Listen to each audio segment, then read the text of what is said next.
नमस्कार दोस्तों, मैं डॉक्टर सोनू कुमार। आज 3 बहुत महत्वपूर्ण मुद्दे पर मैं बात करूंगा। सबसे पहला जो महत्वपूर्ण मुद्दा आता है वो है कोरोना का। कोरोना का अब तक पूरे भारत में केस जो है 13 लाख से ज़्यादा पहुंच चुका है और आज आपको तमाम वीडियो ऐसी देखने को मिल रही हैं जिसमें सरकारी हॉस्पिटल की खामियां गिनाई जा रही है, डॉक्टर को दोष दिया जा रहा है। लेकिन आपको समझना पड़ेगा इसमें डॉक्टर का कोई दोष नहीं है। डॉक्टर की वजह से ये हॉस्पिटल की स्थिति ऐसी नहीं है। यह स्थिति इसलिए है कि जो मध्यम वर्ग जो आज भी किसी मुद्दे पर भी लोअर वर्ग का साथ नहीं दे रहा है, निम्न वर्ग का साथ नहीं दे रहा है, मेनली जिम्मेदार है। पहले जब भी आंदोलन होता था तो मध्यम वर्ग उसमें सबसे अग्रिम पंक्ति में खड़ा होता था। लेकिन आज क्या है, मध्यम वर्ग को निजी चिकित्सालय की सुविधाएं आसानी से उपलब्ध हैं तो सरकारी अस्पतालों में नहीं जाता है। सरकारी अस्पतालों में जाता कौन है? निम्न वर्ग के लोग जाते हैं, लाइन लगाता है, वो दिखाता है, तो उसके पास आवाज़ नाम की कोई चीज़ नहीं है। निम्न वर्ग किसी मुद्दे पर अभी बड़ा आंदोलन आज तक नहीं कर पाया है, तो उससे आप कैसे उम्मीद करेंगे कि वो सरकारी हॉस्पिटलों की बात करता।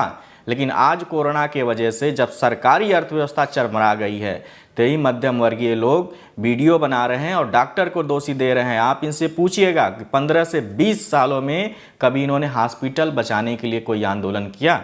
हॉस्पिटल में बेड बढ़ाने के लिए कोई आंदोलन किया? हॉस्पिटल की सफाई के लिए कोई आंदोलन किया? तो आपको बिल्कुल कुछ भी नहीं मिलेगा, क्योंकि इन्होंने मान लिया था कि ऐसे ही यह प्रणाली चली रहेगी और हम निजी संस्थानों से अपना इलाज कराते रहेंगे।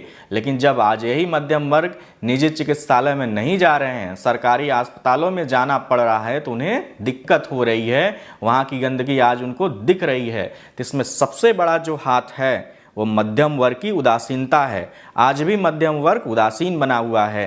तो ये तो रही चिकित्सा शिक्षा की बात, चिकित्सा हॉस्पिटल की बात। लेकिन जब हम आते हैं शिक्षा पे, यहाँ भी मध्यम वर्ग दोहरा रवैया अपना रहा है। आप देखेंगे प्राइमरी विद्यालय में, प्राथमिक विद्यालय में निम्न वर्ग के लोगों के बच्चे ही पढ़ने जाते हैं। वो भी मेनली वो लोग जाते हैं जिन्हें मिड डे मील मिल सके, सरकारी सुविधाएं मिल सके। तो वो कहाँ से आंदोलन करेगा? उन शिक्षालयों की, उन प्राथमिक विद्यालयों की वो बात कहाँ से करेगा? आज उसके पास मोबाइल नहीं है कि वो ऑनलाइन क्लासेस ले सके। तो जो निजी शिक्षा में पढ़ रहे थे लोग, जो निजी शिक्षा ले रहे थे, उनके पास ऑनलाइन शिक्षा तो उपलब्ध है, लेकिन मुझे आज फीस देने में दिक्कत हो रही है जिन्होंने निजीकरण को बढ़ावा दिया।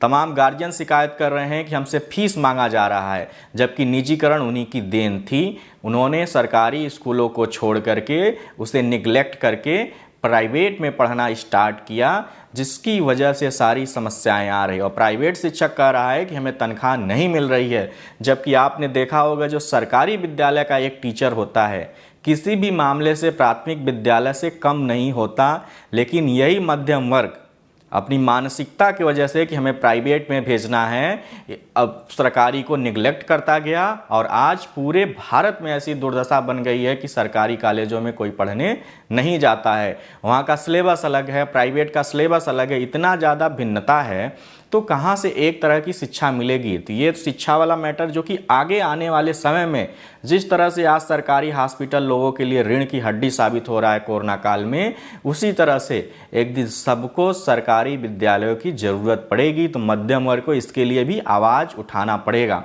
और तीसरी जो सबसे महत्वपूर्ण बात है वो है डाइवर्सिटी की।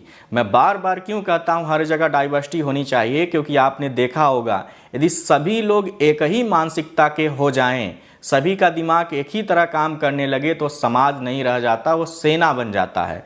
और सेना सिर्फ आदेश सुनती है, कोई अपना दिमाग नहीं लगाती है। यही हो रहा है समाज में। आज उत्तर प्रदेश में एक ही वर्ग के ज़्यादातर अधिकारी हैं, तो दूसरे वर्ग की उन्हें चिंता बिल्कुल भी नहीं है।